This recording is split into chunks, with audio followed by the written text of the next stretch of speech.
Hey there, curious history buffs. Have you heard the legend of the ancient race of giants of Nevada?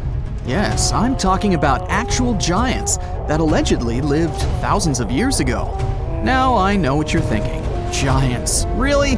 Well, archaeological finds add fuel to this debate too. And here's where it gets interesting. Lovelock Cave was indeed used as a burial site, and some of the remains found there are much larger than average human bones. The cave is by the Humboldt Sink in western Nevada. It was once part of an enormous lake, which eventually dried up, leaving a number of smaller ones, including the Humboldt Sink. The cave became the home of the Site-Ka tribe. According to the legend, these red-haired giants were so big that they had to be buried in the cave itself. Indeed, later on, archaeologists discovered 8 to 10 foot tall skeletons. This legend started to unfold when a mining engineer named John T. Reed talked to the locals in 1886. Once Reed saw the cave, he knew he was onto something.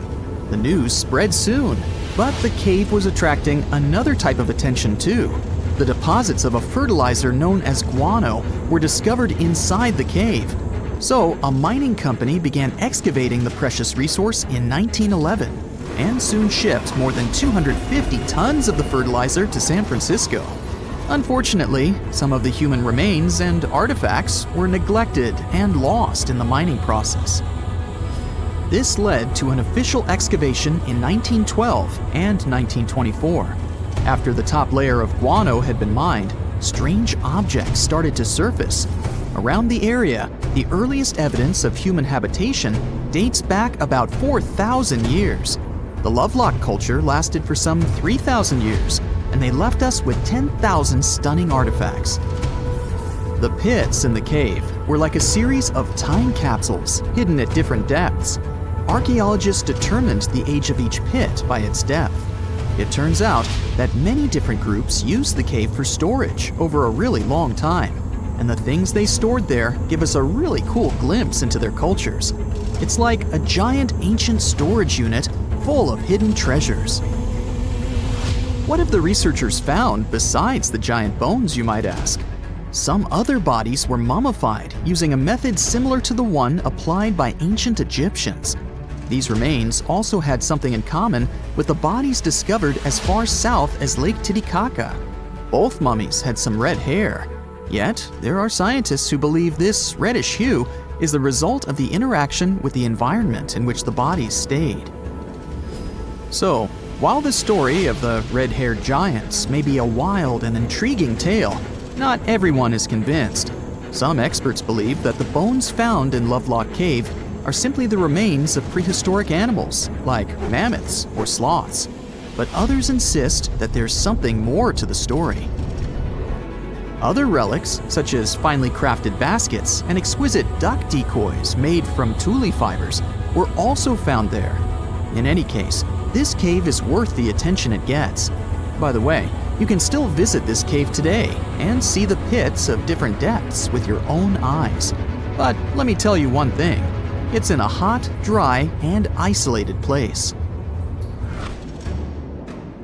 Archaeologists have made another discovery that seems to be straight out of a legend. They think they found the palace of the one and only Odysseus, who was the legendary Greek king of Ithaca and the hero of Homer's epic poem. Move over, Indiana Jones. We've got some real-life adventure happening here from around 1300 BCE. Apparently, this is the only palace mentioned in Homer's epic poems that hasn't been found. The excavations have been made on the Ionian Islands, and the view from the ruins found on the island of Ithaca are exactly as described in the Odyssey, says the professor who led the excavation team. Known to the ancient Romans as Ulysses, the Greek hero took 10 years to return home to Ithaca after the fall of Troy. For many years, Homer's other epic, called the Iliad, which tells the story of the protracted siege of Troy by the Greeks, was regarded as a myth too. But then, in the 1870s, Troy was rediscovered in modern-day Turkey's Çanakkale city. So, if they found Troy, who's to say they couldn't find Odysseus's home? The researchers were following Homer's words as a roadmap.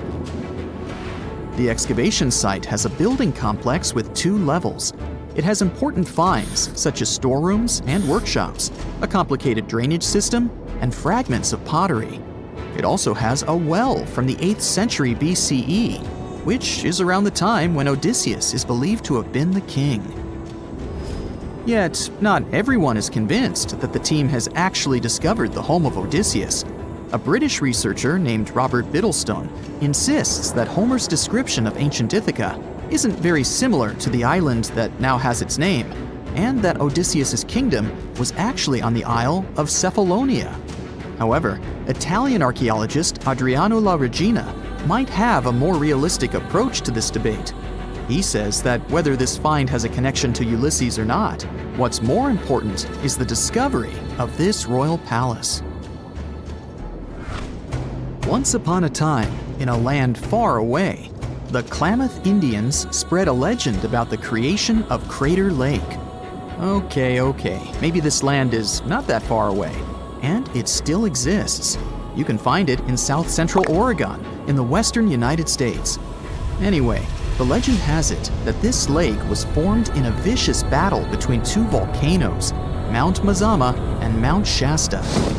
Then the spirits of Earth and the Sky, which are Lao, who ruled the below world, and Skell, the chief of the above world, joined the fight. It turned into a geological drama. During the battle, darkness veiled the land. The fight was over when Mount Mazama collapsed and sent Lao back into the underworld. Then the rain filled the pit and created a lake in the place where the mountain had once stood. Flash forward to our time. Scientists have discovered that Mount Mazama did erupt 7,700 years ago. Artifacts found in the area prove that the legend indeed contains some details about the explosion. The tale says that red-hot rocks were flying through the sky. This happened during the volcanic eruption that caused the mountain to collapse. This created the volcanic caldera, which later on got filled with water. What makes this legend came true story unusual is how long it has existed. According to researchers, these types of verbal stories lose their credibility within 600 to 700 years. That's why the legend about the creation of Crater Lake is so unique. So many generations, for hundreds of years, have been accurately passing down the information. This volcanic crater lake is now in a national park. It's famous for its deep blue color. The water in it is extremely clear.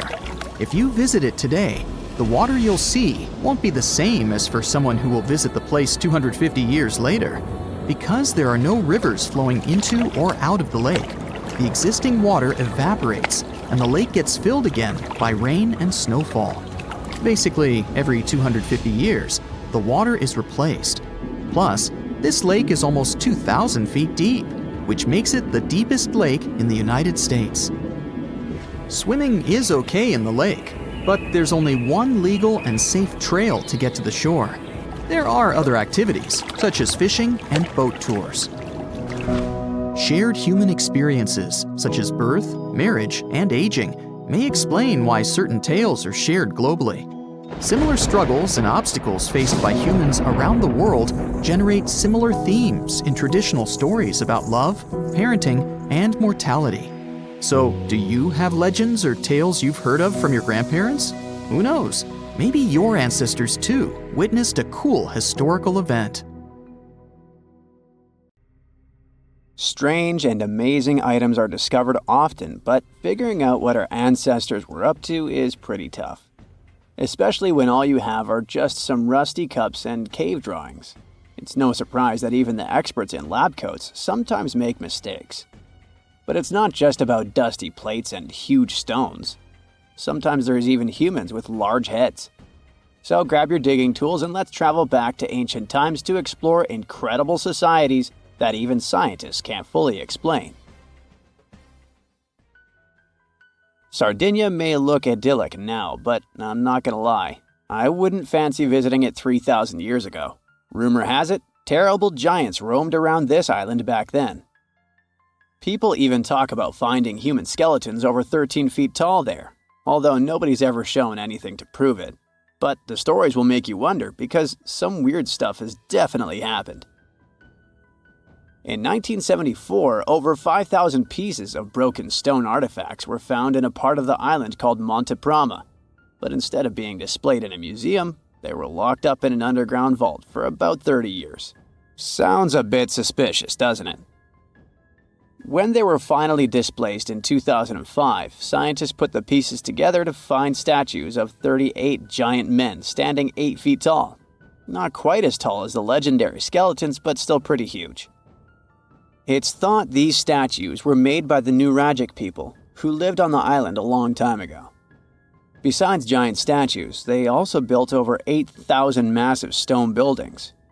Perhaps Nuragic weren't giants themselves, but they definitely liked their things big. I do too. I like a big number of likes on our videos. That would be pretty great. Thank you if you liked this and subscribed. Now back to the video. You and I are pretty smart, but we might not be the smartest humans ever. Actually, we might not even be the smartest species. Since 1913, some skull fossils found in South Africa have hinted at a possibly smarter contender called Boskop Man. This human-like species might have lived as recently as 10,000 years ago. Their skull suggests they had really big heads, which means their brains could have been 30% bigger than ours. Wow! Their average IQ could have been around 149, making them among the smartest 0.05% of people today. But if a Boskop brainiac was so much smarter, why are they not around and we are?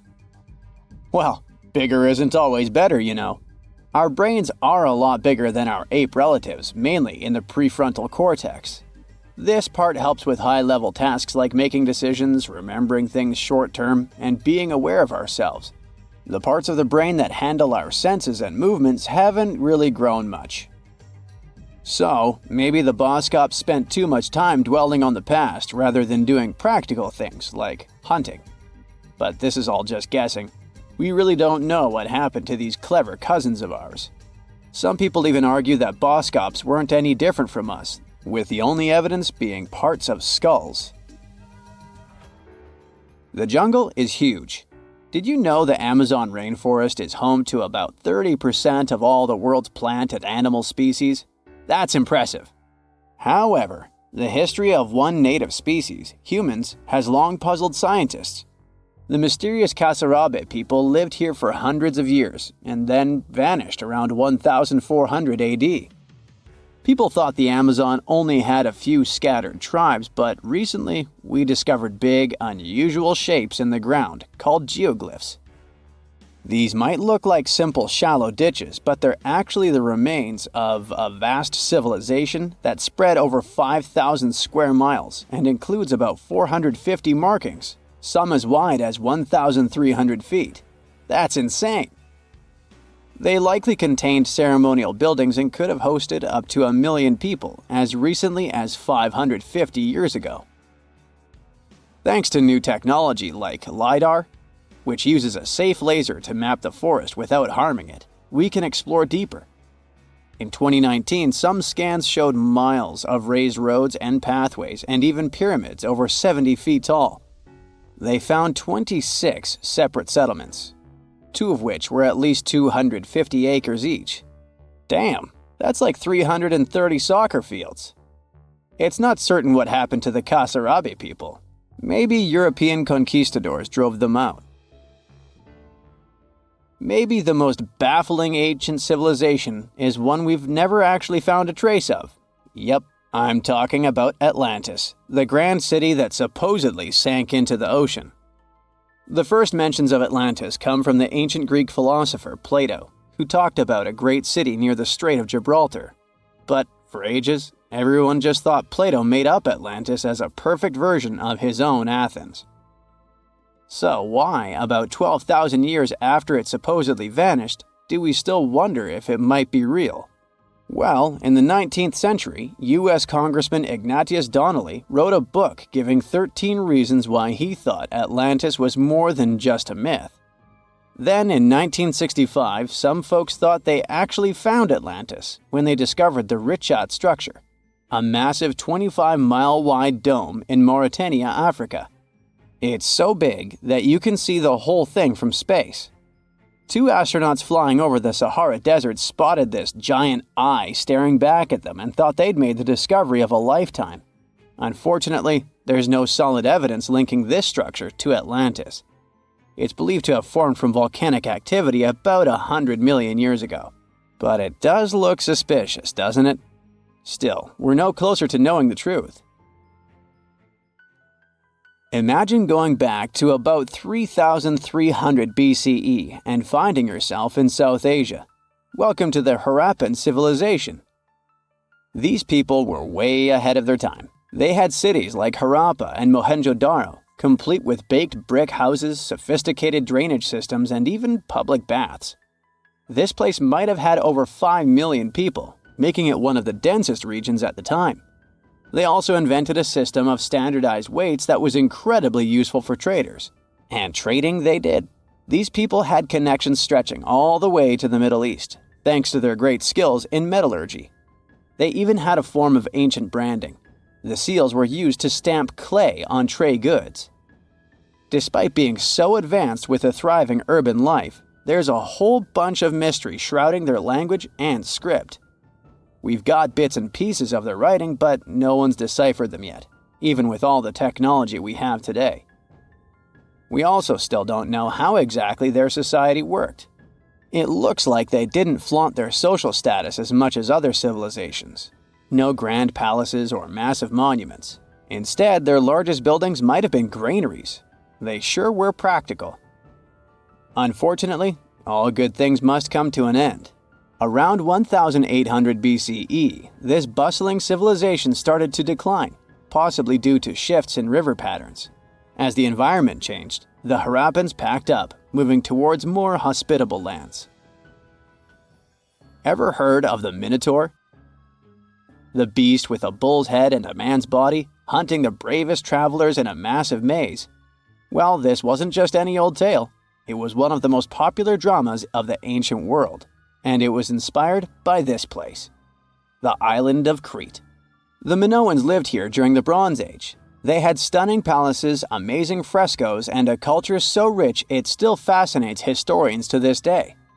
They built places like Knossos, which was so complex with its multi-story buildings and elaborate hallways that it might have inspired the whole labyrinth myth.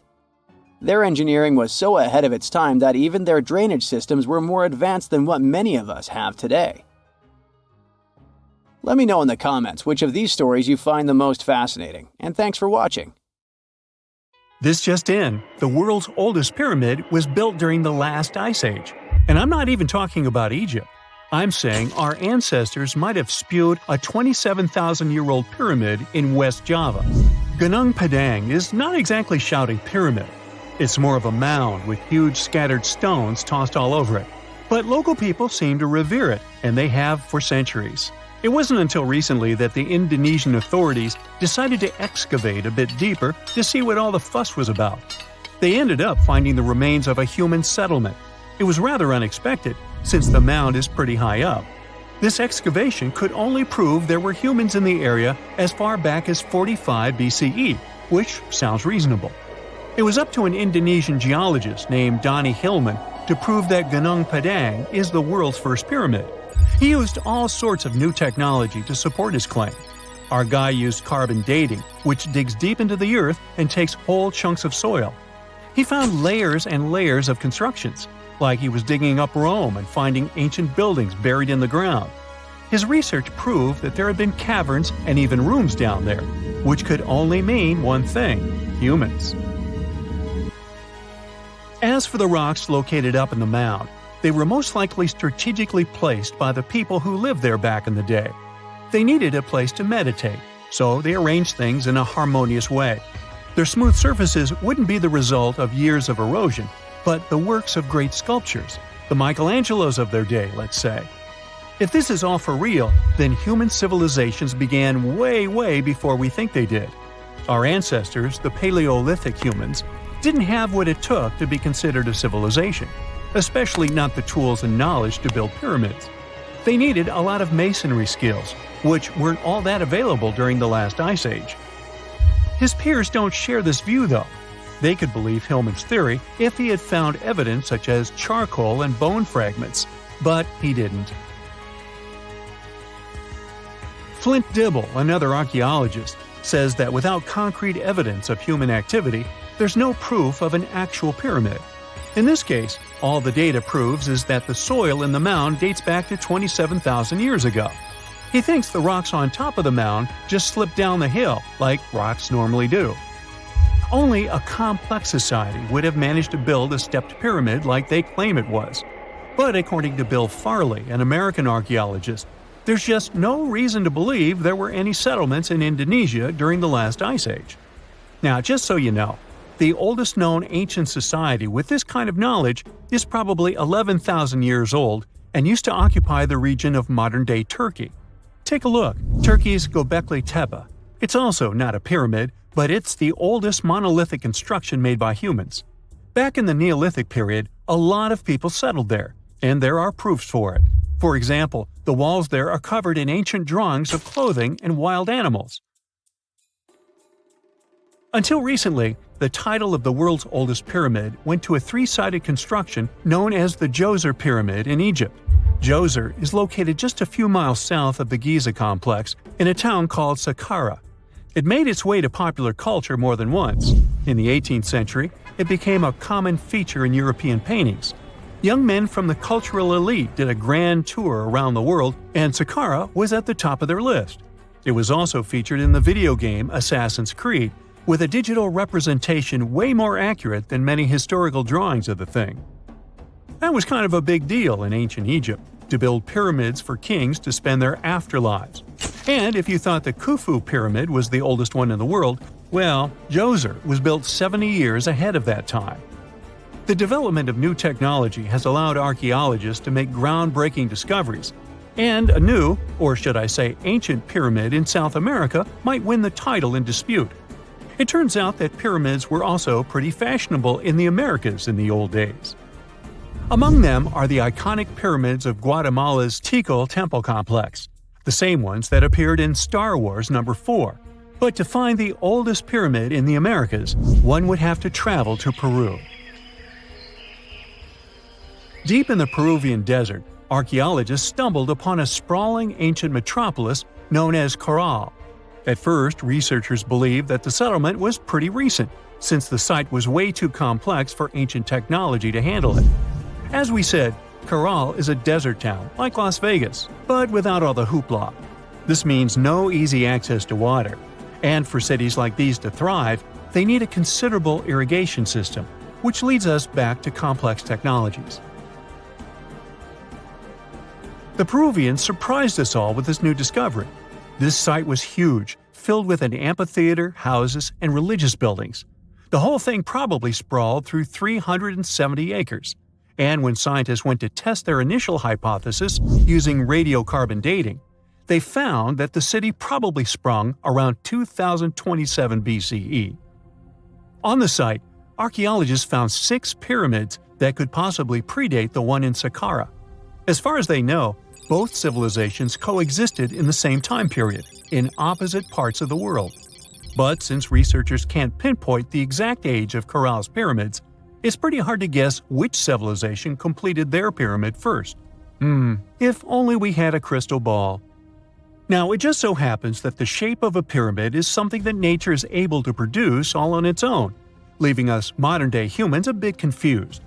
A classic example is the Japanese site of Yaonagani, which also goes by the name of Japan's Atlantis. The entire monument is about the size of 5 football fields and the height of a 5-story building. Explorers and scientists believe that Yaonagani dates back to 10,000 years ago. For Japan's top marine geologist, Professor Masaki Kimura, Yaonagani is the heritage of a lost civilization. Kimura has dived into exploring the ruins over 100 times over the past 10 years. To him, there are clear signs of human activity down there. Check out this triangular-shaped pool on the monument's surface. Kimura thinks it's actual proof of humans, because this triangle-shaped concave is a historical symbol of water fountains in the region. As it happens with a lot of these cases, not all scientists are convinced the same. For many, Yonaguni is probably the result of thousands of years of erosion, and the fact that the monument is composed of one massive rock leads them to believe it is not really human-made. Sure, these huge basalt columns may look like the ruins of a palace, but they're most likely the result of the intense volcanic activity in the region. And speaking of natural formations that really look like a human made it, a pyramid on Mars has been a hot topic lately. Humans have been keenly trying to prove that there is life on Mars for quite some time. But some are stretching it really far, saying that little green or gray people built a pyramid on the planet to try and build their own civilization. This picture was taken over a decade ago by the Mars Reconnaissance Orbiter, the MRO, but it started to resurface recently. It shows what looks like a three-sided pyramid. Some people claim that the smooth side of the pyramid could only be the effect of otherworldly work. Then science comes along and explains that Mars is home to one of the deepest canyon systems in the whole solar system. The so-called pyramid is located in what is known as the Kandor-Chasma region. This Martian region has a bunch of similar formations that are nothing more than the result of erosion. Nothing supernatural going on there, apparently. You are lost deep within the jungle in the Yucatan Peninsula in Mexico. There are strange noises all around you, and to make it worse, the sun is setting. Soon, you'll be alone in the middle of an unknown rainforest. Guess it was a pretty bad idea to come looking for El Dorado on your own, wasn't it? You keep walking as fast as you can, when suddenly, wait! What's this you're seeing? It looks like large stairways made out of stone. This definitely doesn't look natural, so you take a picture. Maybe you didn't strike gold, but you might have just found something relevant. Congratulations! You found Akhumtun, a long-lost Mayan city, hidden 37 miles into the jungle. The name literally translates to stone column. Stone was probably in at the time, so these guys used a lot of it to build their pyramids, houses, and even ball courts. If you ever thought that Europeans invented ball games, think twice. Mayans love to play ball games for recreational purposes. Akhumtun is part of a series of other long-lost Mayan cities that are being discovered with the help of new technology nowadays. We'll talk more about the other ones in a jiffy. Perhaps the biggest surprise of this one is that it was surrounded by wetlands, which is why the city was built on high ground. The city was monumental, covering an area of over 120 acres. That would be as big as 90 football fields right next to each other. Scientists have found proof that Akhumtun had pyramids of up to 49 feet high, and that it was likely an important social hub between 250 and 1000 CE. This is definitely a game changer. But lost Mayan cities began to be unearthed in the 19th century. Modern technologies, such as LiDAR imaging, help archaeologists see through dense canopies of the forests.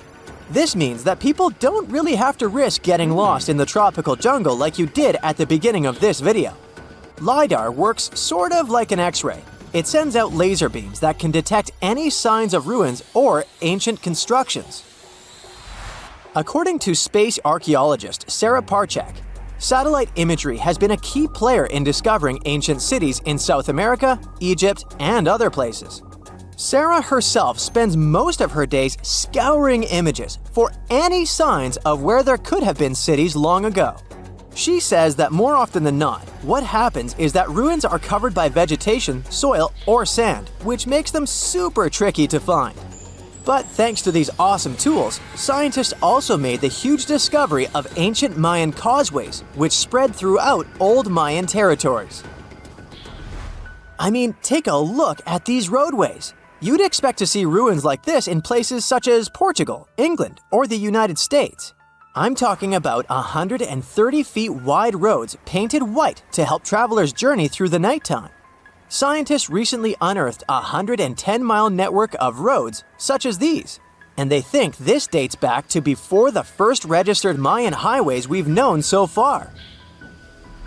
These roadways, which sometimes ran over the swampy ground and were even elevated at times, are being called the world's first superhighways. Even if there is no registry of animal-powered vehicles, it's believed that the Maya used them to travel around a network of possible 964 settlements. They were built like a huge spiderweb, and from what archaeologists have gathered, this huge system of roads worked to connect a big system of economic and social interactions between Mayan cities. This completely debunks the traditional idea that the Mayan pre-classic period, which dates back to 2000 BCE, was made of small, tribal settlements. Imagine the manpower and engineering ability you need to muster to build something close to these white highways. Scientists believe that these causeways were built pretty much the same way as the Mayans built their pyramids, with a mixture of mud and quarry stone. Oh, and using several layers of limestone to make them white. That's pretty cool, right? But let's take a few steps back for a moment to get some context. The Mayans were one of the biggest pre-Columbian civilizations living in the Americas.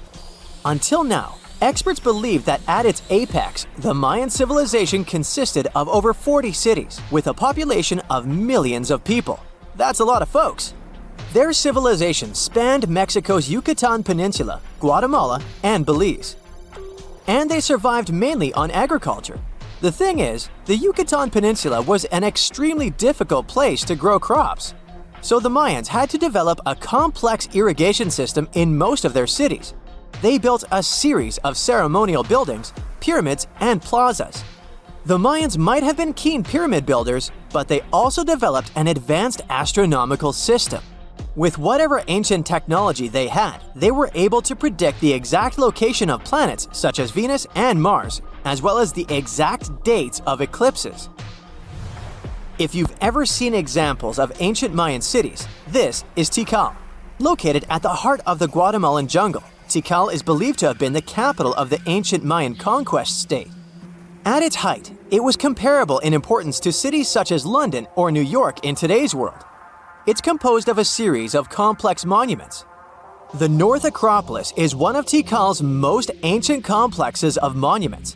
Built solely by human hands around 350 BCE, it served as the resting place of kings and chiefs.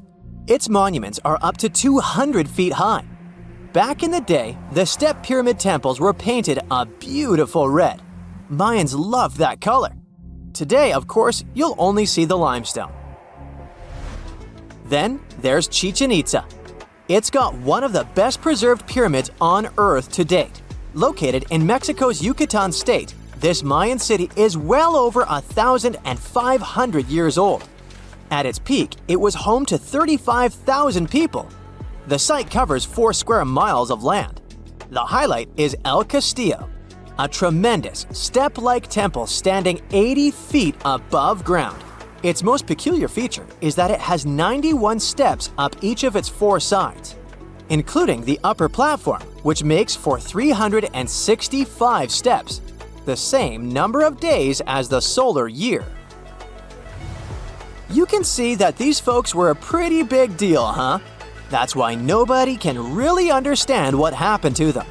There's a big lack of evidence on the decline of this almighty empire. What could have been the cause of their demise? Was it a drought? New research in 2017 did bring some new discoveries into the mix. Using data from a site at Ceibal, located at southwest of Tikal, scientists analyzed radiocarbon data from ceramics and archaeological excavations to extract new information about the unexpected demise of this great civilization. The information shows that instead of a sudden collapse, the Mayans most likely fell in waves of social instability and political crises. These events are believed to have deteriorated Mayan city centers and began causing the dispersion of the Mayan population. It's hard to pinpoint the exact causes, though. But hey, recent discoveries are shedding a big light on humanity's past. Not only about the Mayan Empire, but about other long-lost civilizations of South America. A major recent discovery in Brazil was done using satellite imaging technology and is also shocking scientists. Some images from near the Xingu River, also in the Amazon, suggest that cities of millions of people might have existed inside the jungle, way before our modern civilization ever existed. I mean, if this doesn't shock you, I don't know what will. Satellite imagery also detected a network of trenches dating back to 200 and 1200 CE in the Bolivian Amazon forest. These proofs suggest settlements that could have supported around 60,000 people right in the middle of the Amazon forest. When researchers from the University of Florida went on ground to check the satellite information, they were shocked to find several mounds that were accompanied by ditches and geoglyphs. Archaeologists also found remnants of carefully designed walls centered around plazas, much like the type of construction done by the ancient Mayans. Everyone loves a good landmark. The Roman Colosseum, the ancient city of Machu Picchu, the Giza pyramids. But have you ever wondered how it once looked? Way back in the days when they were built?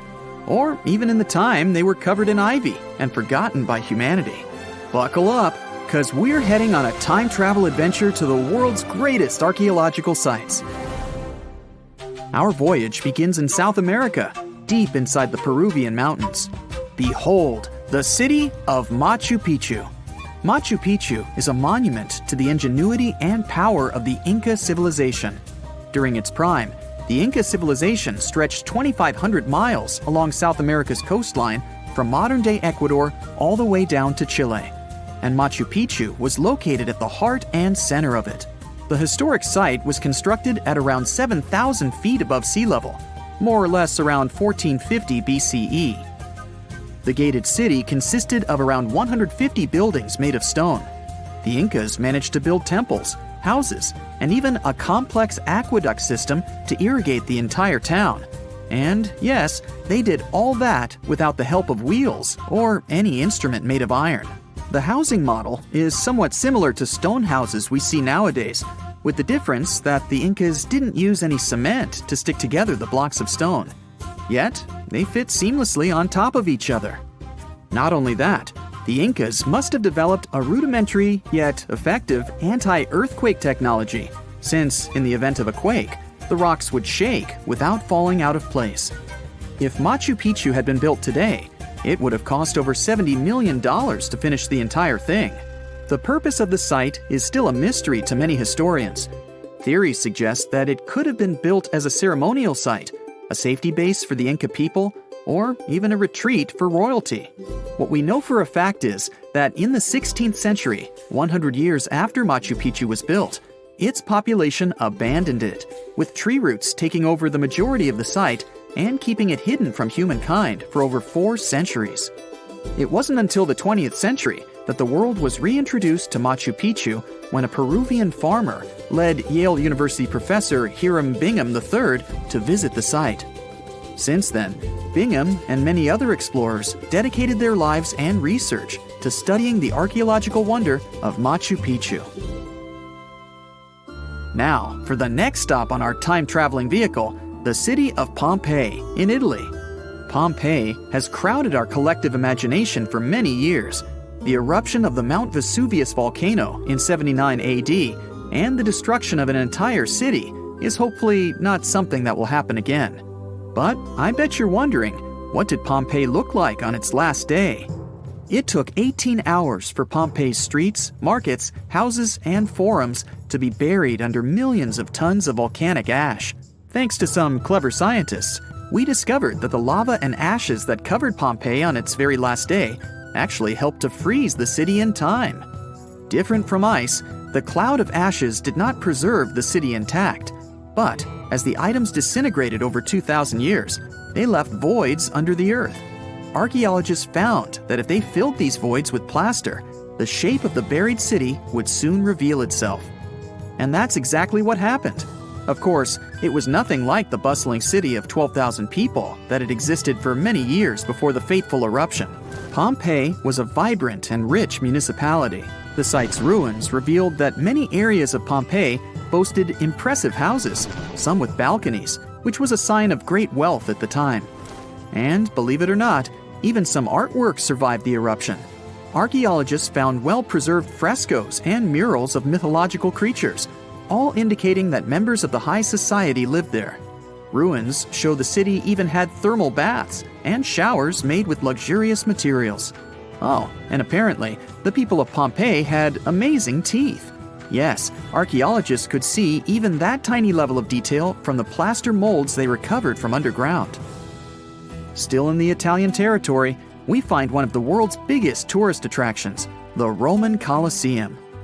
It was built as an amphitheater during the reign of Emperor Vespasian, around 70 AD.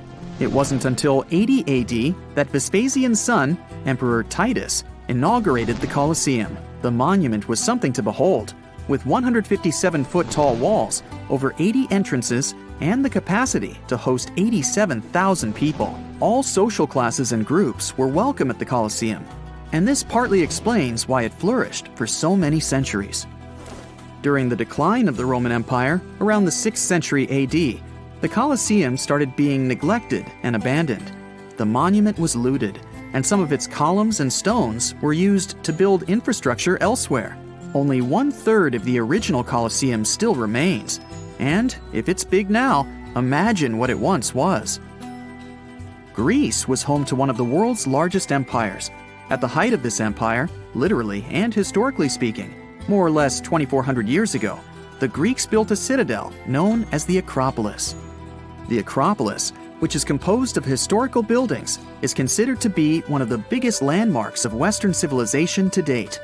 Tourists that visit the capital city of Athens today may be faced with yellowish and broken pillars of the Parthenon standing way up high in one of the city's hills. But way back when it was built, between 447 and 432 BCE, the imposing and majestic Parthenon was purely white, as the entire monument was built with gleaming white marble. The statues inside were made of gold.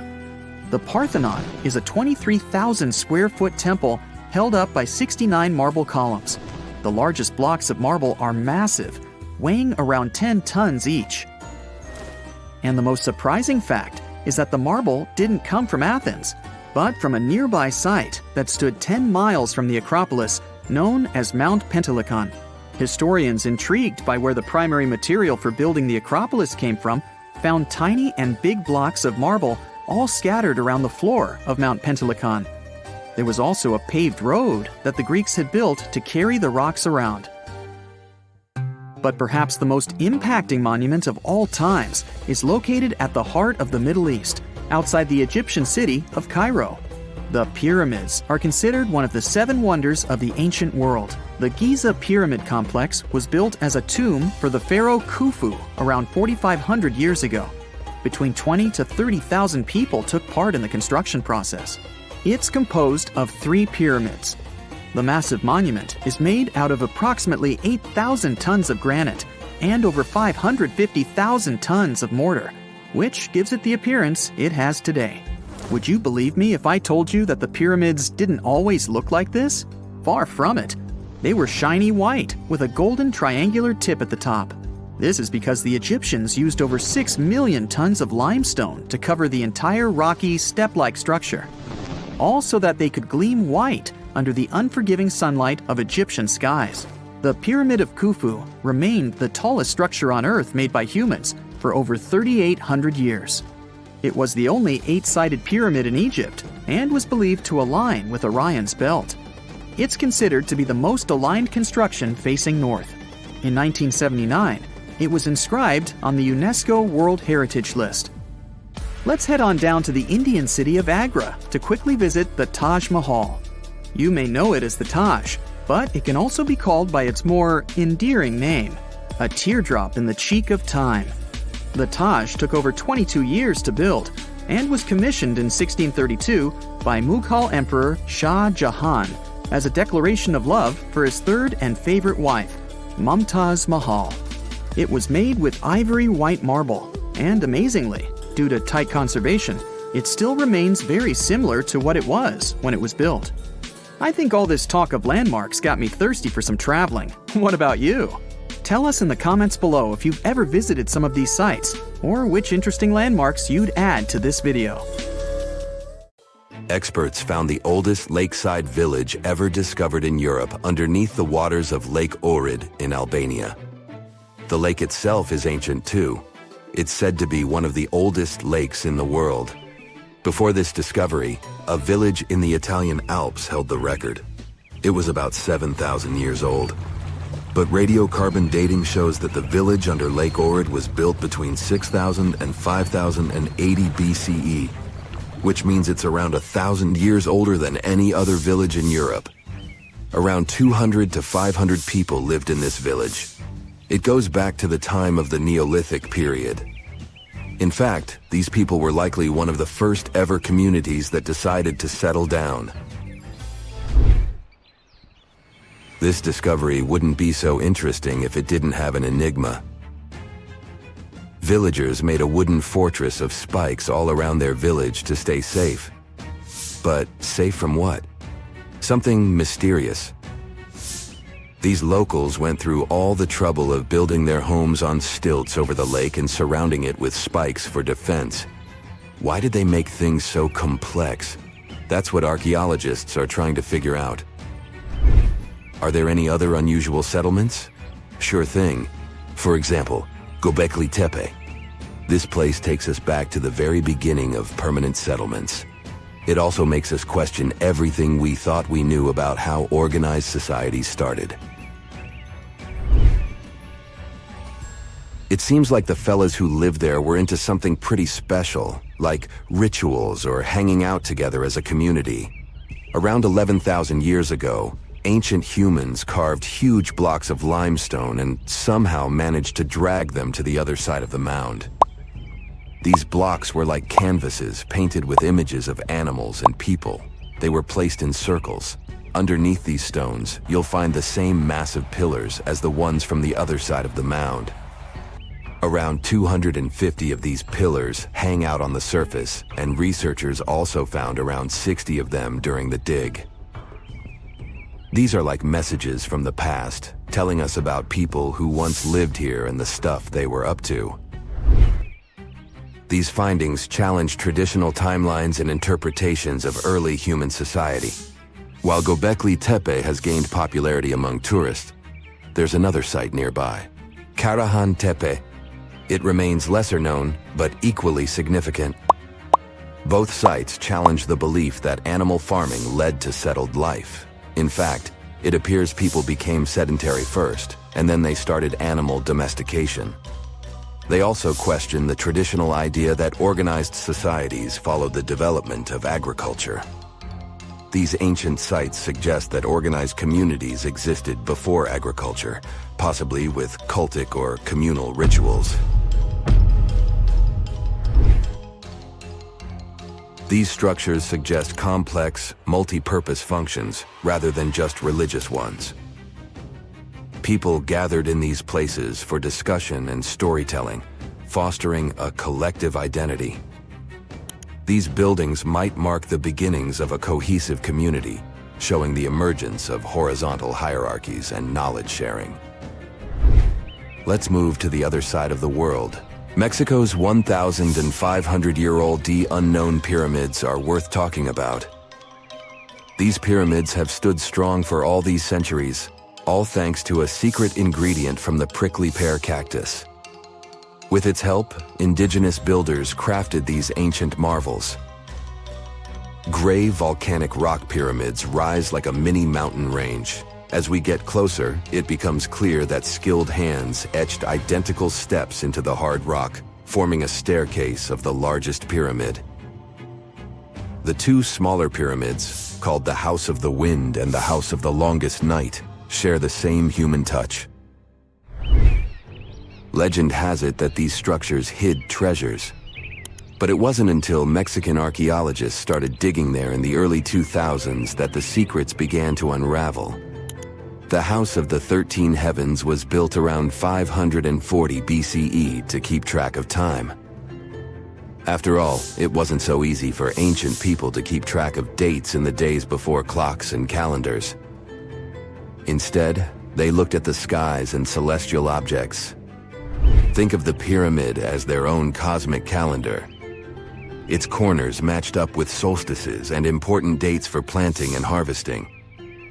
When you stand on the steps these days, the sun lines up perfectly with the corresponding corner. But these pyramids aren't just about telling time. Quiroz and Zapata, archaeologists on a mission, are trying to piece together the clues. They've recovered a few artifacts, and that's how they've learned that the ancient builders used the sticky substance from prickly pear cactus leaves to hold their creations together. This ancient technique is still used by some indigenous people today. One surprise after another.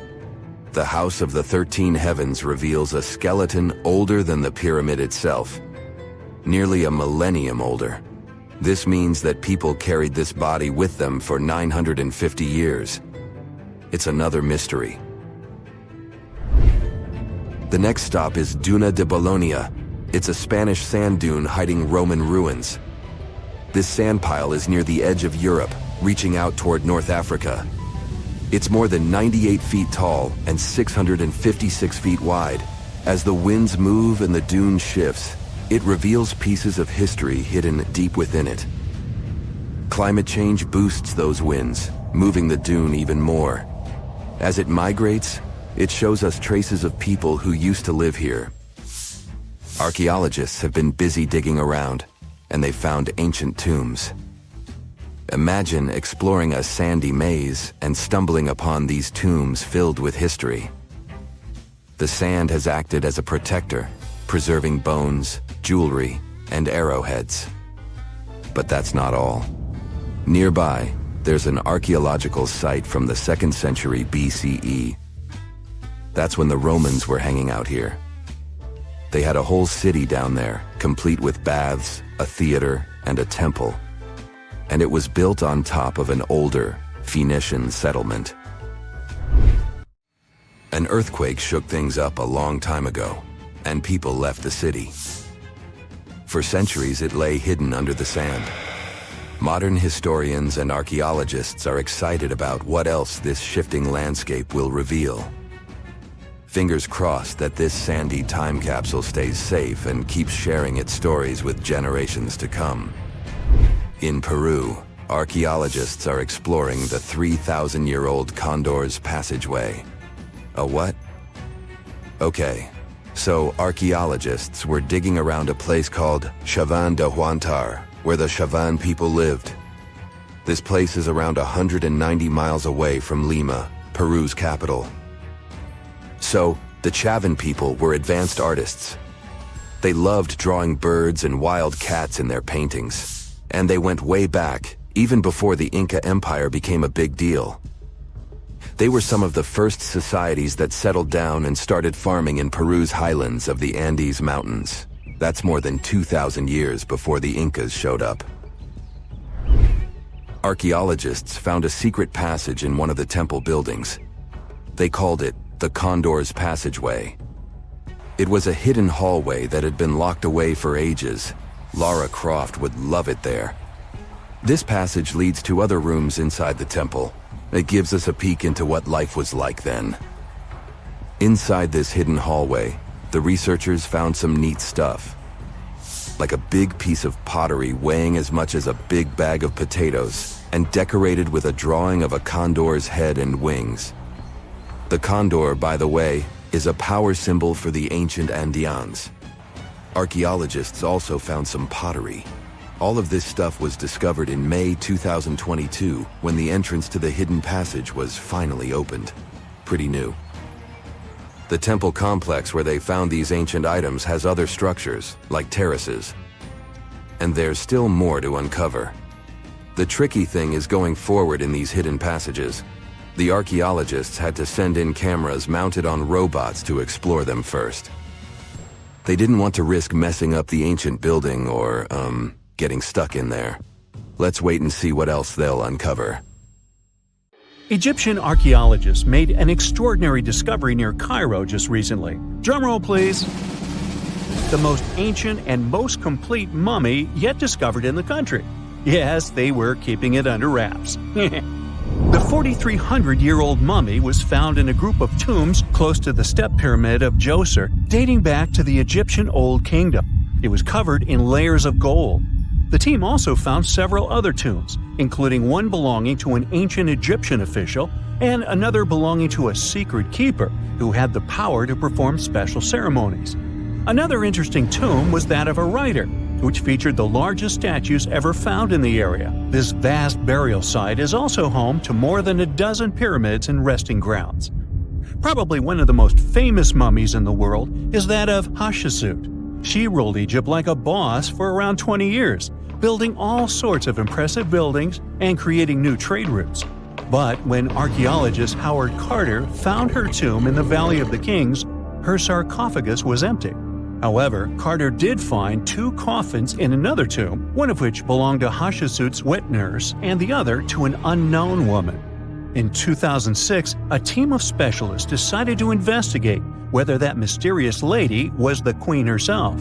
They found a molar tooth in a wooden box with Hatshepsut's name on it, and when they compared it to a gap in the mummy's mouth, it was a perfect match. Ramses II was a pretty impressive ruler, but it was his mummy that eventually made history. Now, we don't hear too much about his daddy. Okay, I'll stop. Ramses is considered to be the most powerful pharaoh in all of Egypt, as he reigned for a whopping 6 decades. He also lived to be over 90 years old. Now that's pretty amazing, considering the time he lived in. Ramses II supposedly had over 100 offspring too. Talk about a big family. When he passed away, his body was originally buried in the Valley of the Kings, but some sneaky guys tried to rob his tomb of all his treasures. Officials back in the day weren't having any of that though, so they moved his body to a secret location to keep it safe. Fast forward to the 1800s, and Ramses II's mummy was discovered along with a bunch of other rulers and important officials. But it wasn't in the best condition, so archaeologists flew it to Paris to get it, pampered. Problem was, he couldn't just be transported into another country. The only solution available was to give Ramses II his own passport. His occupation was listed as king, and the document even featured his photo. Most mummies aren't necessarily known for having the most hydrated skin. But that of an ancient woman, also known as Lady Di, proves otherwise. No, not that Lady Di. This wealthy lady from ancient times was discovered in an ornate tomb in 1971, and she looked fabulous, if we can say so about a mummy. Thanks to the special conditions in her tomb, like the moisture in the environment and the lack of oxygen, her body was almost perfectly preserved. Her skin was soft, her hair was on point, and she was still flexible. The museum that now proudly displays her mummy also shows a ton of fancy items that were buried with her, like dinnerware and musical instruments. Archaeologists investigated the mummy further and discovered that she passed away from a heart attack at around 50 years old. Even though it hasn't been around for over 2,000 years, Lady Di is still making history. The mummy of Otzi the Iceman was discovered in the Alps in 1991. Austrian authorities initially thought he was a modern mountaineer because he was so well preserved. Turns out, he was actually from the Copper Age. He was found in a mountain pass over 10,000 feet above sea level. Through studying his mummy, we've learned so much about life in Copper Age Europe. For example, we know that he was a native of Central Europe and enjoyed eating meat. He also suffered from arthritis, narrowing arteries, and intestinal problems. But he likely used acupuncture and medicinal herbs to treat these conditions. And apparently, he was pretty handy with tools. He sharpened them just days before his untimely demise. Who knows if he was expecting trouble or just getting ready for some routine work. Now, King Tut and his story is most likely the one that made all mummies famous. This pharaoh passed away at the young age of 19, more than 3,000 years ago. But his mummy is still one of the most well-known in the world.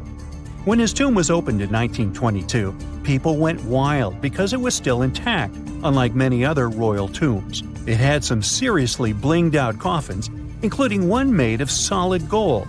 Not only did Tut's tomb give us a glimpse into ancient Egyptian history, but his mummy also taught us a lot about the time he lived in. DNA analysis helped identify his parents and revealed that the pharaoh had a rare bone disorder that might have made walking a bit tough. Now, Ginger is most likely one of the coolest mummies you'll ever hear about. He's like a time traveler from 5,000 years ago who's still looking fly with his golden hair and perfectly preserved nails. Ginger was discovered in Egypt and is believed to be the earliest known mummified body. Before people even knew about mummification, they used to place bodies in shallow graves in the hot, dry sand. And since the sand absorbed all the water, bacteria couldn't reproduce and the body was preserved naturally. Now, scientists are not sure if Ginger's preservation was intentional or not, but since he was buried with some pottery vessels, it's likely that whoever buried him knew some serious preservation techniques. If you want to meet Ginger in person, he's currently chilling at the British Museum. One Dutch art collector bought a statue from Asia and ended up finding a weird discovery. The statue contained a mummy hidden inside. Unfortunately, the body was too fragile to move, so they had to leave it there. The coolest part is that this mummy is over 1,000 years old and was on display for 200 years before being encased in the statue.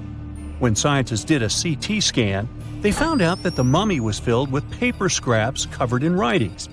Experts think he might have done this thing called self-mummification, which is a pretty intense process involving a special diet and tea that makes your body less prone to bacteria.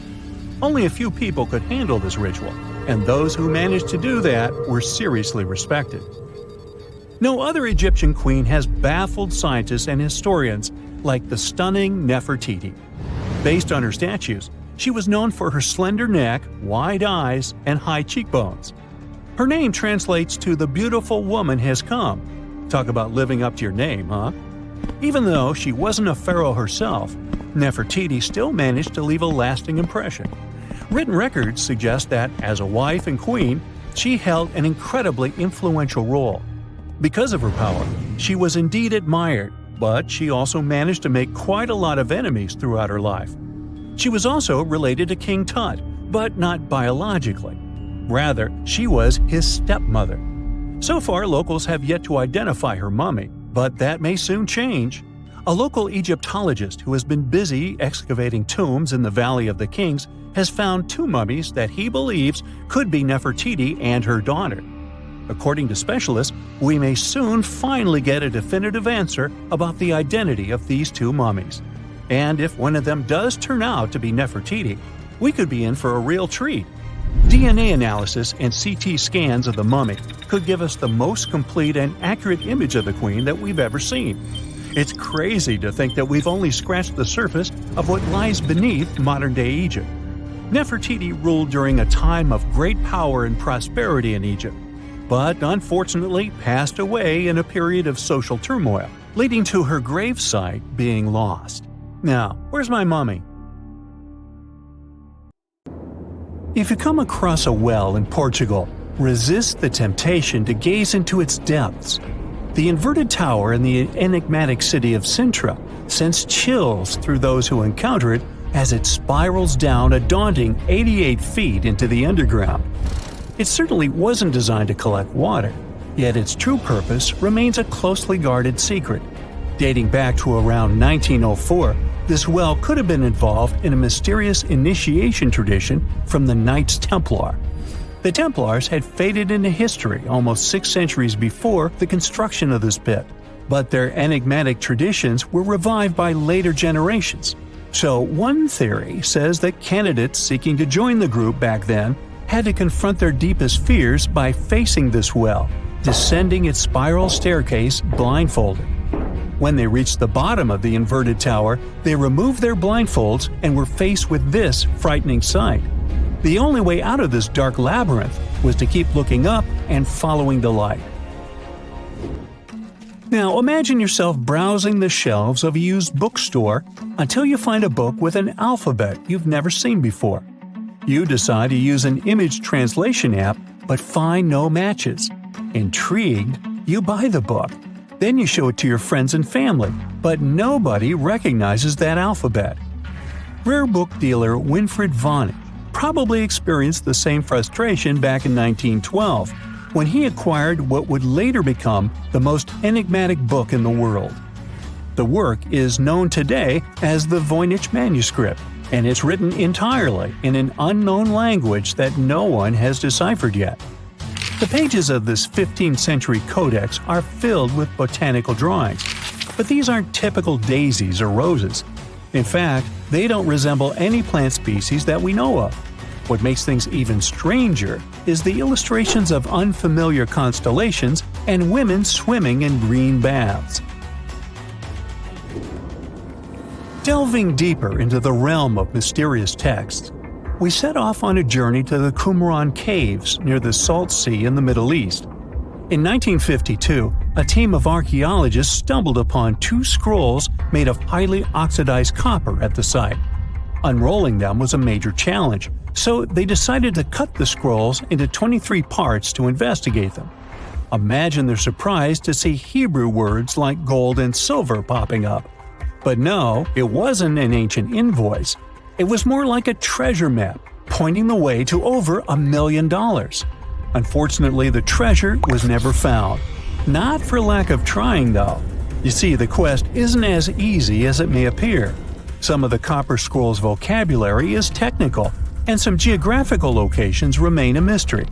There's also one last possibility. Perhaps it's all a work of fiction, like a pirate tale from the old days. People talk about Mona Lisa's almost haunting stare that seems to follow you no matter where you stand. But here's a quick question. Does she have eyebrows? You got it right if you said no, and her complete lack of eyebrows adds another layer of mystique to her gaze. The most common explanation is that beauty standards were different, and perhaps plucking the hairs above the eyes was a thing around 1503. But take a look at other Italian paintings from that time, like La Schiavona or Portrait of a Young Girl. Yep, eyebrows. So, not everyone was entirely pleased with this theory, like French inventor Pascal Cotte. He spent 3,000 hours analyzing scans of the painting to dig through all the layers of Leonardo da Vinci's masterpiece. Now he claims that the Mona Lisa once had eyebrows, but they disappeared over time due to cleanings and restorations. Some historians, however, still question his findings, which means that Mona Lisa's style, or lack of it, remains an unsolved mystery. So, you decide to travel to Rio de Janeiro, and everyone tells you that Sugarloaf Mountain is a must-see. When you spot the mountain from a distance, you realize that the stone has a cavity. But around noon, the whole view changes. The shadow in that cavity takes the shape of a bird, an ibis to be precise. A local legend links this bird shape to the ancient Egyptian deity Thoth, as if the ancient Egyptians once visited Rio de Janeiro and were somehow inspired by the natural phenomenon. But it's probably just a big coincidence. I mean, literally. The real mystery, however, lies in the waters around Sugarloaf Mountain. In the 80s, archaeologist Robert Marks got a tip from locals about a treasure hidden beneath Guanabara Bay. He dove in and found quite a few Roman amphorae. You know, those ancient vases with 2 handles? His discovery could potentially provide evidence of a Roman shipwreck that might have reached Brazil 17 centuries before the Portuguese even set foot there. However, he couldn't proceed with his research, and to this day, the idea of the Roman presence on Brazil's coast remains uncertain. The true location of Cleopatra's tomb isn't the only ancient Egyptian mystery. Many secrets are carved into the walls of ancient structures, like in the Temple of Seti I. Take a close look at this hieroglyph, and you'll notice that it resembles a modern-day helicopter. Look to the right, and you'll see an engraving that looks like a submarine. Odd, right? The most reasonable explanation for this has to do with the legacies of different rulers. When a new pharaoh came to power, they had their own hieroglyphs added over the original ones. But this is still a topic of debate, as some Egyptologists believe that these mysterious hieroglyphs may represent some kind of ancient technology. The same applies to the Dendera light. The image found in the underground passageway of the Hathor Temple is a subject of significant controversy in Egyptian history. Some researchers suggest that the inscription simply represents a rising sun, while others interpret it as evidence of some kind of modern lighting system. And it does indeed resemble Crookes' tube, one of the early experiments with electrical discharges. Although there's no concrete evidence of ancient Egyptians having modern electricity, Some historians believe that this theory could help explain why many discovered tombs don't have any residues left behind from the use of oil lamps or candles. A lot has been said about the mysterious pyramids of Egypt, but many people tend to forget that other inexplicable structures had already existed even before them. Our next stop takes us to Turkey. The top of a hill known as Gobekli Tepe, near the city of Urfa, holds an ancient secret.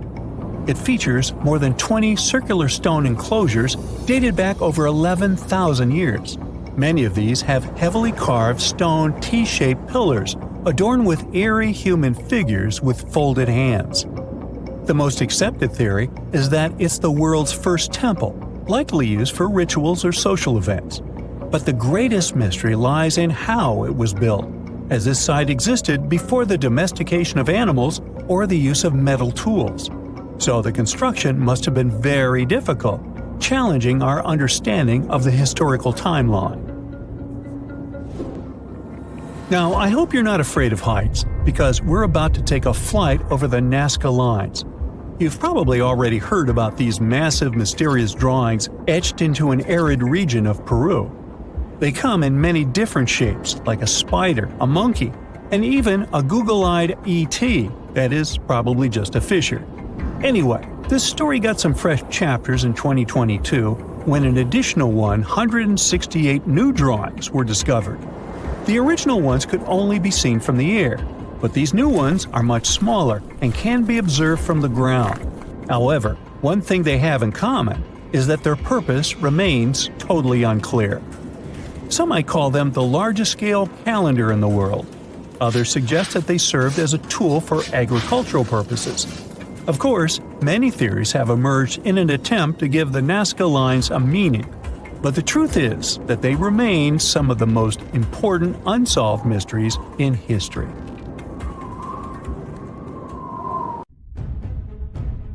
Today we're going to an art history trip. Our main focus is to unravel the mystery of whether or not ancient statues has always been white. We'll visit museums and even time travel to try and get a glimpse of what these statues were really like back in the day. To kick off our tour, we land in New York. We climb the famous steps of the Met, the Metropolitan Museum of Art, and walk inside this enormous museum. You walk down the aisle and get to the room where one of the world's biggest collections of ancient Greek and Roman statues is held. Admiring the large array of statues, one thing seems evident. They are mainly white. It makes sense since their primary material is white marble. For centuries, historians, archaeologists, and researchers in general have always taken this fact for granted. Weren't these statues always white?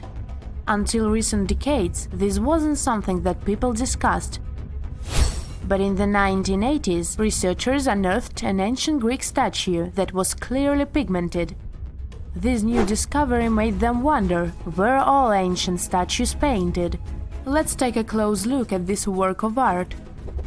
This 3rd century before the Common Era Greek statue was discovered to be almost entirely painted, still in its original form. You don't have to look too hard to notice that the statue still carries some of these original pink colors, with some shades of blue and red paint as well. The thing is, this statue is not an exception, it's the norm. As it turns out, ancient civilizations did paint their sculptures with bright and vivid colors, but somewhere along our historic timeline, this information got lost. According to researchers, pigment in sculptures was a way of bringing their representations closer to real life. We live in bright colors, so art might as well reflect that, right? Right! So let's take a few steps back to understand what happened. So why are our museum's galleries filled with white statues as far as the eye could see? You might have heard of Michelangelo. It's a famous Italian sculptor who carved the iconic David and painted the ceiling of the Sistine Chapel. Michelangelo was one of the most emblematic painters of the Renaissance. The Renaissance was a historical period when European artists, philosophers, and scientists developed a renewed interest in the creations of ancient Greece and Rome. Artists like Michelangelo studied a series of Roman sculptures, like this one, the Laocoon and his sons. They fell in love with their lifelike figures and pristine white marble. The one thing they didn't know, and didn't have the technology to know, was if the colored pigments from those sculptures had faded. After all, they were found after years of being buried or left in the open air. It's speculated that this statue, the Laocoon, had colored snakes and mantles, for example. When the Renaissance artists set out to pay homage to ancient artists, they left their masterpieces bare too. They carved directly onto the marble and left them white, without pigmentation. Probably because that's the way they thought things were done in the old days. The works of Michelangelo and his peers influenced a whole generation of sculptors after that. So this way of doing art traveled to modern times without much questioning. However, evidence of color pigments in ancient statues is abundant. Some researchers show that scholars have known for at least a century that ancient sculptures weren't originally all white. Other studies suggest that this discovery might have happened even earlier. In early 1980s, archaeologist Vincent Brinkmann made a huge discovery. During his time as a student at the Ludwig Maximilian University in Munich, he developed a technology that was able to detect polychromy in ancient samples of Greek statues.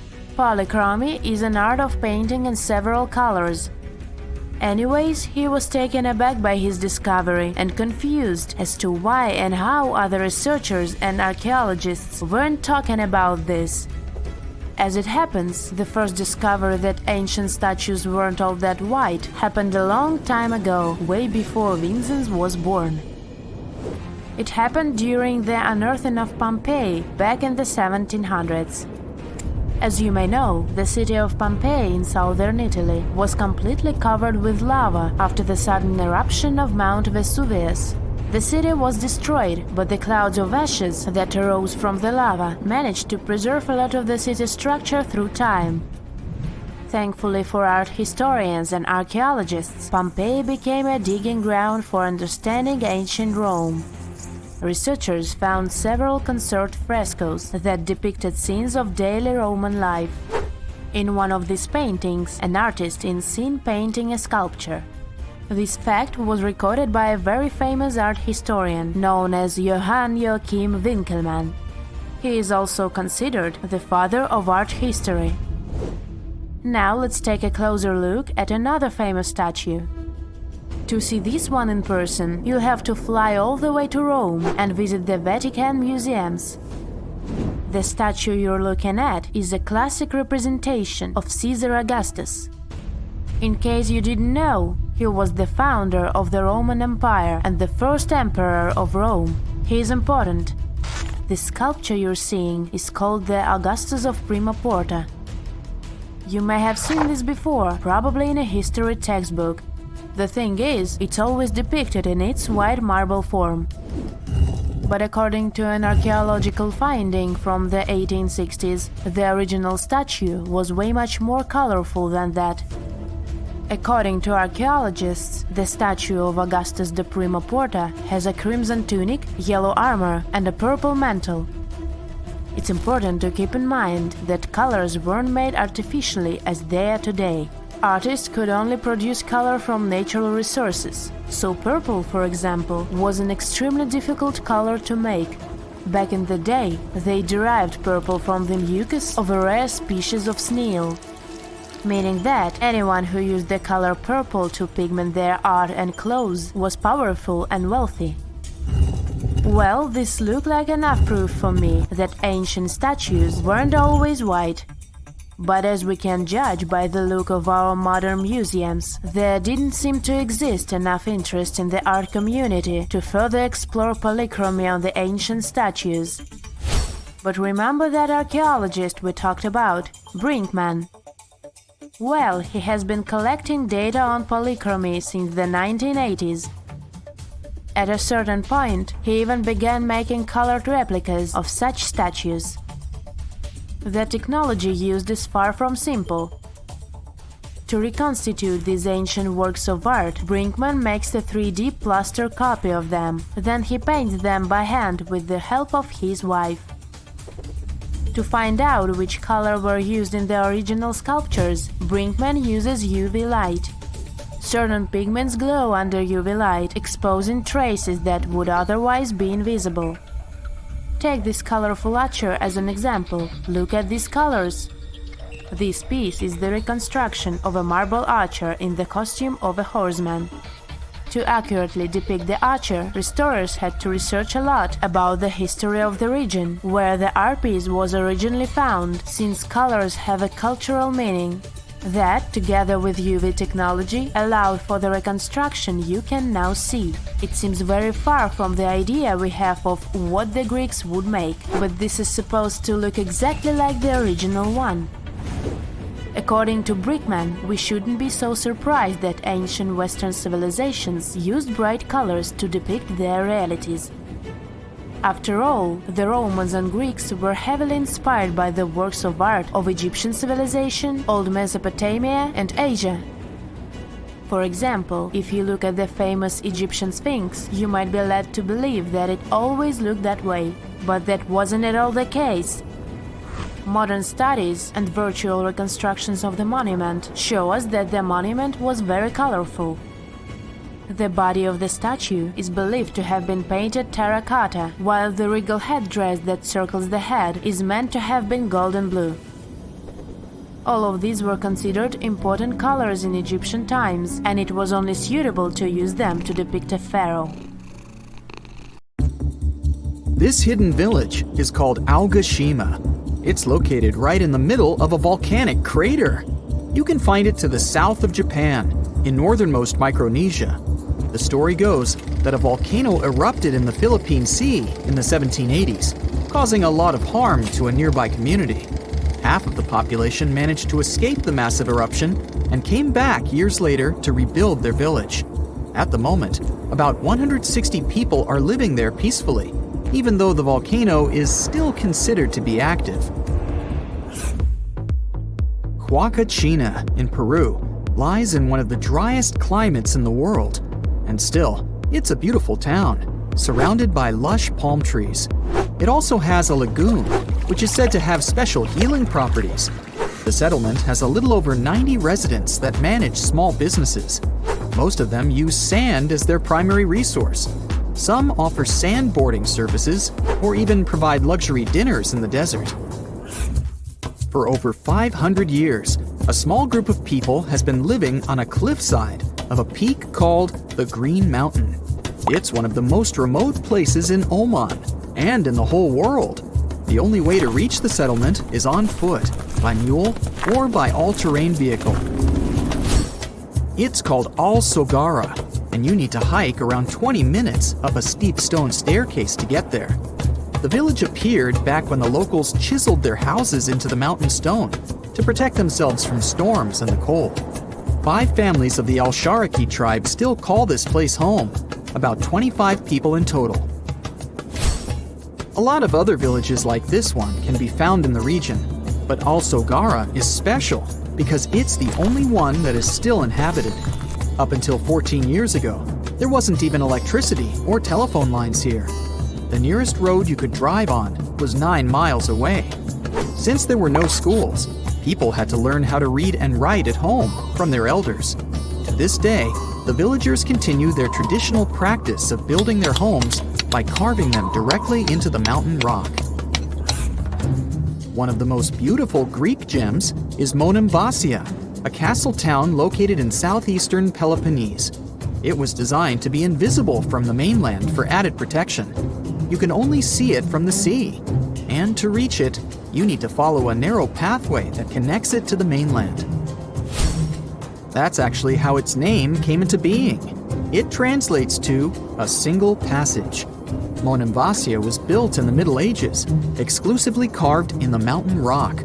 These days, a lot of old mansions have been turned into guest houses and boutique hotels.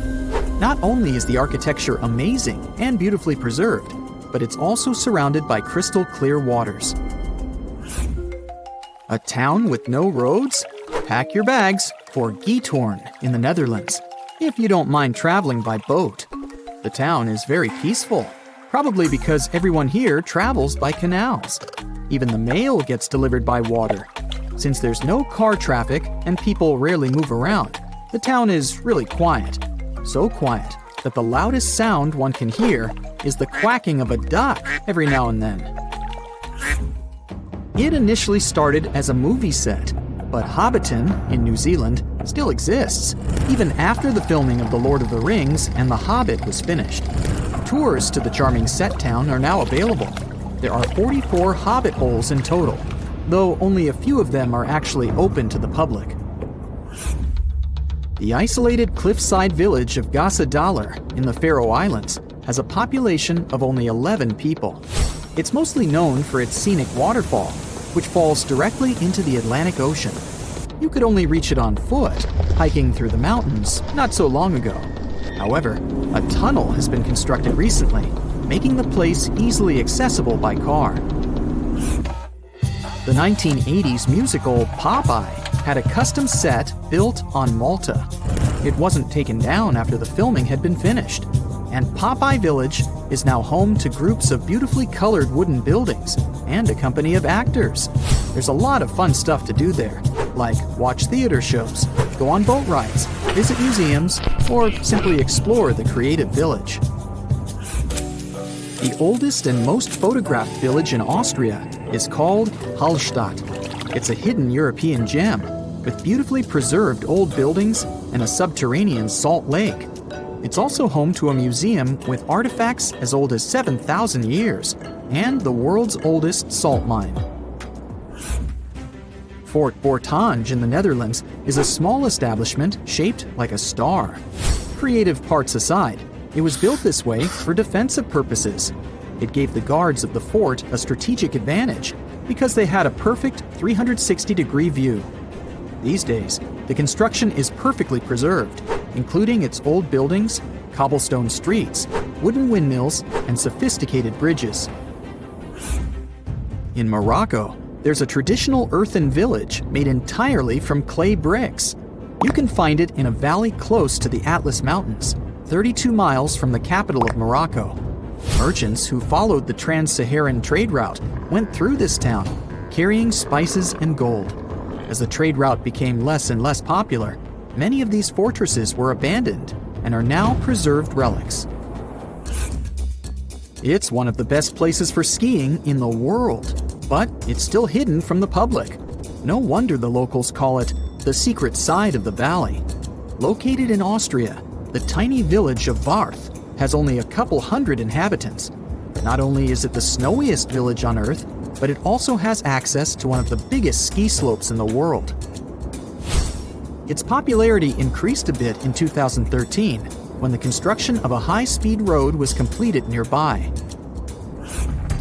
Virano in Italy is one of the most colorful islands in the world. Because of its vibrant colors, it almost looks tropical. It features emerald green waters, beautiful houses, and a 17th century bell tower. Its lace-making tradition brought Leonardo da Vinci to the island back in the 1400s. He bought a piece of cloth there and later used it for the design of the famous Dome of Milan. If you have a UK passport, you must be familiar with the beautiful small town of Bibury, as its scenery is featured in your ID. It's surely one of the most charming towns in Europe, as it's made up of stone buildings standing on the River Colne. The image in the UK passports is that of Arlington Row, a line of weavers' cottages that date back to the 14th century. The town of Coober Pedy in Australia is partially underground. It all began back in 1915 when opal deposits were found in the area. To this day, the town is still the biggest opal mine in the world. People living there figured out that it would be more comfortable for them to stick to the underground, as the temperatures outside can reach 125 degrees Fahrenheit. So, the settlement now has underground stores and galleries. Cooper Pedy is also home to the world's first 4-star underground hotel. To visit the most remote location in the whole world, you'll need to prepare yourself for quite a journey. If you're traveling from the United States, for example, the easiest route is a 15-hour-long flight to Cape Town, South Africa, followed by a 6-day boat ride. Only after that will you reach Tristan da Cunha. Or you can take a month-long cruise across the South Atlantic Ocean, whatever works better for you. Planning in advance is a must, since there are only 9 boat trips to the island yearly. The island itself is just 7 miles long. Sitting right in the middle of the South Atlantic Ocean, it covers a mere 37.8 square miles. The 300 residents are all farmers. They have the internet, but it's really slow. As for a phone network or a local newspaper, neither is available. The inhabitants of the island speak a dialect of English that is used by the smallest number of people in the world. They say this place is swarming with money. It's been stored there for centuries, but no one managed to take it away from this island. Treasure hunters have been bewitched with this place since 1795. Many people have tried their luck looking for the treasure that could be hidden there by the Spanish pirates or even by the Knights Templar. But today, it's impossible to get there, as it's a private place, so all you can do is book an ocean tour around this island. Otherwise, you can take a peek at it in a TV reality show starring the Legina brothers, Rick and Marty, who are a team of enthusiasts looking for the treasures of Oak Island in Nova Scotia, Canada. Yeah, seems like there's no place where TV producers can't get to. One of the most famous discoveries out there was the so-called Money Pit. Despite the promising name, it wasn't full of money. Now we have to jump to 200 years ago. The Money Pit was first found by a 16-year-old kid in 1795. One day, Daniel McGinnis went fishing at Oak Island. He saw a tree there. Unsurprisingly, it was an oak, and it had weird markings.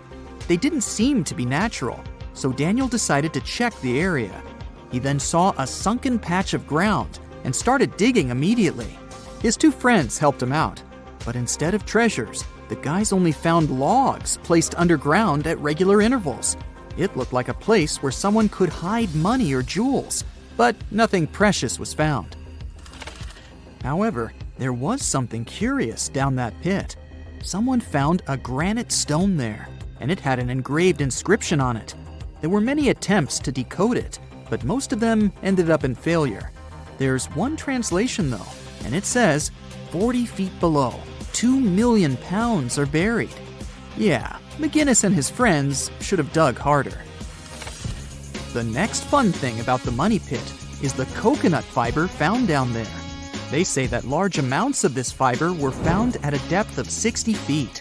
It may not surprise you, but I have to remind you of one thing. Oak Island is in Nova Scotia, Canada. Coconut trees do not grow there. The nearest one is about 1,500 miles from Nova Scotia, which makes it obvious that someone brought this fiber purposefully.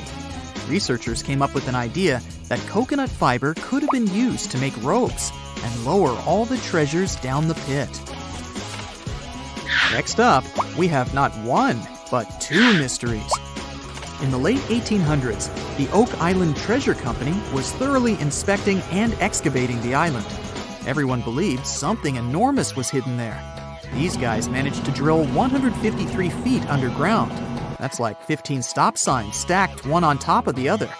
You might have guessed that they didn't find pounds of gold and diamonds, but they found a manuscript. There's a theory claiming that it's one of Shakespeare's lost manuscripts. Some scientists believe that it was hidden there by the writer and scientist Francis Bacon, the true author of Shakespeare's works. Yeah, rumor has it was Francis and not William who wrote all the plays and sonnets. But there's no proof it was really so. The Money Pit may be the most popular shaft on Oak Island, but it's not the only one, and it's not the first. Before the Money Pit discovery, treasure hunters were drilling at Smith's Cove. While damming there, they found a wooden piece. It was a U-shaped formation that had Roman numerals. After a more thorough inspection, the specialists realized it was supposedly dated to 1769. The money pit was discovered 26 years later. This fact created many speculations that this structure might have been part of the real shaft with treasures everyone was looking for. Now, look at this Templar coin. It wasn't the first discovery on the island, but it was crucial in some way. Even if it may not sound like a big deal today, in medieval times, those coins would amass an insane amount of wealth. They were typically stored in European fortresses. For the treasure hunters, this coin was a sure sign there was more to be found on the island. The logic is simple.